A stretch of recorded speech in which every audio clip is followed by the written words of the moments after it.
নমস্কার বন্ধুরা, আমি অরিন্দম চলে আসলাম আজকে এই মুহূর্তে প্রাইমারিতে 32,000 শিক্ষকের বিরাট বড় একটা গুরুত্বপূর্ণ আপডেট নিয়ে। মাননীয় মুখ্যমন্ত্রী কি মন্তব্য করলেন। সদ্যই 26,000 শিক্ষক ও শিক্ষাকর্মীর চাকরি বাতিল হয়েছে। স্কুল সার্ভিস কমিশনের নিয়োগ দুর্নীতিকাণ্ডে চাকরি বাতিল করেছে দেশের সর্বোচ্চ আদালত সুপ্রিম কোর্ট। এবার 32,000 প্রাথমিক শিক্ষকের মাথায় খাড়া ঝুলছে। সিঁদুরে মেঘ দেখছেন রাজ্যের মুখ্যমন্ত্রী মমতা বন্দ্যোপাধ্যায়। প্রাথমিকের 32,000 চাকরি বাতিল মামলার শুনানি তারিখ দিয়েছে কলকাতা হাইকোর্টের ডিভিশন বেঞ্চ। 2023 সালে 16ই মে কলকাতা হাইকোর্টের তৎকালীন বিচারপতি অভিজিৎ গঙ্গোপাধ্যায় নির্দেশ দিয়েছিলেন দুর্নীতির অভিযোগের ভিত্তিতে প্রাথমিকে 32,000 শিক্ষকের পদ বাতিল করতে হবে। পরে হাইকোর্টের ডিভিশন বেঞ্চ সেই রায় অন্তর্বর্তী স্থগিতাদেশ দেয়।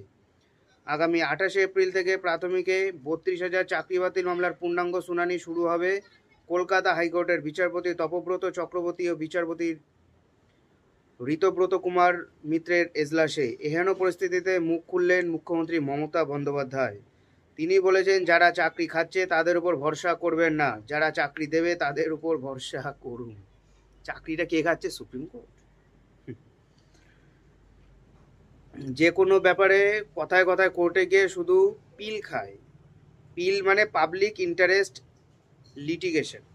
পিল মানে পিল করে, PIL করে বাংলার সর্বনাশ করছে। তারা কোনো দিন মানুষের জন্য কিছু করে না। আমরা চাকরি দেব, ওরা চাকরি খাবে। আমরা দেখছি হাইকোর্টে একটা কেস করে বসে আছে, 35,000 প্রাথমিক শিক্ষককে ছাঁটাই করতে হবে। এরা কারা? এতদিন আমাদের মন্ত্রিসভা ছিল, তারাও তো কম লোককে চাকরি দেয়নি। কথাটা তো ঠিকই, মন্ত্রিসভা থেকে চাকরি তো আসছেই, নাহলে হয় কোথা দিয়ে। এটাই হলো আজকেকার আপডেট। এরকম আপডেট পাওয়ার জন্য চ্যানেলটা সাবস্ক্রাইব করে আমাদের পাশে থাকুন। দেখা হচ্ছে পরে ভিডিওতে। ভালো থাকবেন সবাই। নমস্কার, জয় হিন্দ, বন্দে মাতরম।